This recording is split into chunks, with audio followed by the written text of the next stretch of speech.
Hello നമസ്കാരം, എല്ലാവർക്കും kick സോക്കറിൻ്റെ പുതിയൊരു വീഡിയോയിലേക്ക് വീണ്ടും സ്വാഗതം. കേരള ബ്ലാസ്റ്റേഴ്സും മറ്റു ISL ക്ലബ്ബുകളുടെയും വാർത്തകൾ അറിയാൻ ഈ ചാനൽ ഇപ്പോൾ തന്നെ സബ്സ്ക്രൈബ് ചെയ്ത് വെക്കുക. വീഡിയോ തുടങ്ങുന്നതിന് മുമ്പ് നമ്മുടെ ചാനൽ കാണുന്ന 97% ആൾക്കാർ വീഡിയോ സബ്സ്ക്രൈബ് ചെയ്യാതെയാണ് കാണുന്നത്. ദയവ് ചെയ്ത് സബ്സ്ക്രൈബ് ചെയ്തതിന് ശേഷം മാത്രമേ വീഡിയോ കാണാൻ ശ്രമിക്കുക. ഇപ്പോൾ ഇത് പുറത്തേക്ക് വരുന്ന റിപ്പോർട്ടുകൾ അനുസരിച്ച് നോക്കുകയാണെങ്കിൽ കേരള ബ്ലാസ്റ്റേഴ്സിന്റെ ഉടമകൾ വിലക്കാൻ ശ്രമിക്കുന്നു എന്നാണ് ഇപ്പോൾ പുറത്തേക്ക് വന്നിരിക്കുന്നത്. കഴിഞ്ഞ സീസണിൽ ബ്ലാസ്റ്റേഴ്സിന്റെ പ്രകടനം നോക്കുകയാണെങ്കിൽ വളരെ മോശം പ്രകടനമായിരുന്നു ബ്ലാസ്റ്റേഴ്സ് കാഴ്ചവെച്ചിട്ടുള്ളത്. അതുകൊണ്ട് തന്നെ ബ്ലാസ്റ്റേഴ്സ് മാനേജ്മെന്റിന് വലിയ വിമർശനമായിരുന്നു കഴിഞ്ഞ സീസണിൽ ഉടനീളം ഉണ്ടായിരുന്നത്. നമുക്കറിയാം, കേരള ബ്ലാസ്റ്റേഴ്സിന്റെ പല ആരാധകരും ബ്ലാസ്റ്റേഴ്സിന്റെ CEO ആയ അബിക്കിന്റെ ട്വിറ്ററിൽ പോയിട്ട് പല തെറികളും വിളിക്കുന്നത് നമുക്ക് കാണാം. ആ വിമർശനത്തിന് ഇപ്പോഴും ഒരു കുറവില്ല. ഇക്കാര്യം ഇപ്പോൾ റിപ്പോർട്ട് ചെയ്തത് ധനം എന്ന് പറയുന്ന മാധ്യമ പ്രവർത്തകരാണ്. അവരുടെ ട്വീറ്റ് ഇങ്ങനെയായിരുന്നു: കേരള ബ്ലാസ്റ്റേഴ്സിനെ വിൽക്കാൻ ക്ലബ്ബ് ഉടമകൾ ശ്രമം നടത്തുന്നതായി റിപ്പോർട്ട് വന്നിരിക്കുന്നു. മലയാളത്തിലെ സാമ്പത്തിക വാർത്തകൾ റിപ്പോർട്ട് ചെയ്യുന്ന ധനം ഓൺലൈനാണ് ഈ കാര്യം റിപ്പോർട്ട് ചെയ്തിരിക്കുന്നത്. നേരത്തെ പൃഥ്വിരാജ് സുകുമാരൻ സൂപ്പർ ലീഗ് കേരള ക്ലബിനെ ഹോഹാരികൾ സ്വന്തമാക്കാൻ ശ്രമിക്കുന്നു എന്ന വാർത്ത ആദ്യം പുറത്തുവിട്ടത് ധനം ഓൺലൈനാണ്. അതിനാൽ തന്നെ അവരുടെ റിപ്പോർട്ടുകൾ തള്ളിക്കളയാനാവില്ല. ഓരോ വർഷവും കഴിയുന്തോറും ക്ലബിൻ്റെ വരുമാനം കുറയുന്നതും ചെലവും നഷ്ടവും ഉയരുന്നതുമായ ആന്ധ്രാപ്രദേശ് കേന്ദ്രീകരിച്ചുള്ള ഉടമകളെ ഈ നീക്കത്തിന് പ്രേരിപ്പിക്കുന്നു എന്നാണ് പ്രശസ്ത റിപ്പോർട്ടിൽ പറയുന്നത്.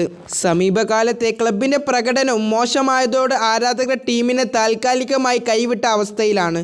കഴിഞ്ഞ സീസണിലെ അവസാന ഹോം മത്സരങ്ങളിൽ കാണാൻ കൊച്ചി ജവഹർലാൽ നെഹ്റു സ്റ്റേഡിയത്തിലെത്തിയത് 10,000-ലെ താഴെ ആരാധകരാണ്.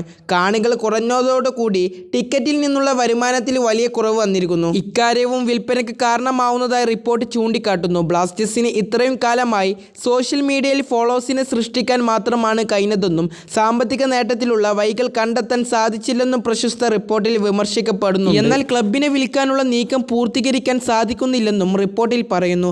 MA യൂസുഫ് അലിയുടെ ഉടമസ്ഥതയിലുള്ള ലുലു ഗ്രൂപ്പ് ക്ലബിനെ വാങ്ങുമെന്നുള്ള റിപ്പോർട്ടും കാര്യങ്ങളൊക്കെ വന്നിരുന്നു. അന്ന് പക്ഷേ ഇടപാട് മാത്രം നടന്നില്ല. പിന്നീട് ഗൾഫ് ആസ്ഥാനമായി മറ്റൊരു നിക്ഷേപ ഗ്രൂപ്പും ബ്ലാസ്റ്റേഴ്സിനെ വാങ്ങാൻ രംഗത്ത് വന്നിരുന്നു. ഈ ഇടപാടും ക്ലബിന്റെ മൂല്യത്തെ ചൊല്ലി പാതി വഴിയിൽ അവസാനിച്ചതായി റിപ്പോർട്ട് വന്നിരിക്കുന്നു. ഏതായാലും കേരള ബ്ലാസ്റ്റേഴ്സിനായി പുതിയ മാനേജ്മെന്റ് വരുമോ എന്നുള്ള കാര്യം നമുക്ക് കാത്തിരുന്ന് കാണാം. കേരള ബ്ലാസ്റ്റേഴ്സിന്റെ മാനേജ്മെന്റ് മാറുന്നതിനായി നിങ്ങളുടെ അഭിപ്രായങ്ങൾ താഴെ കമന്റ് ചെയ്യാൻ മറക്കരുത്. കൂടാതെ കേരള ബ്ലാസ്റ്റേഴ്സിന്റെ കോച്ചായ ഡേവിഡ് കച്ചാലയുടെ സഹപരിശീലകൻ റാഫ എന്നുള്ള കോച്ച് ബ്ലാസ്റ്റേഴ്സ് വിട്ടിരിക്കുന്നു. അദ്ദേഹം തന്നെയാണ് ഈ കാര്യം റിപ്പോർട്ട് ചെയ്തത്. ബ്ലാസ്റ്റേഴ്സിന് വേണ്ടി ആകെ 2 മത്സരങ്ങളിൽ മാത്രമേ അയാൾ വന്നിട്ടുള്ളൂ. അദ്ദേഹം വന്നിട്ട് 2 മത്സരമേ ബ്ലാസ്റ്റേഴ്സ് കളിച്ചിട്ടുള്ളൂ. സൂപ്പർ കപ്പിൽ ബ്ലാസ്റ്റേഴ്സിൽ വന്നിട്ട് ആകെ 3 മാസമേ ആകുന്നതേയുള്ളൂ. അപ്പോൾ തന്നെ ക്ലബ്ബ് വിട്ടിരിക്കുന്നു ഇദ്ദേഹം. നിങ്ങളുടെ അഭിപ്രായങ്ങൾ കാര്യങ്ങളൊക്കെ താഴെ കമന്റ് ചെയ്യാൻ മറക്കരുത്. നമ്മുടെ ചാനൽ കാണുന്ന 97% ആൾക്കാർ വീഡിയോ സബ്സ്ക്രൈബ് ചെയ്യാതെയാണ് കാണുന്നത്. ദയവ് ചെയ്ത് സബ്സ്ക്രൈബ് ചെയ്തതിനു ശേഷം മാത്രമേ വീഡിയോ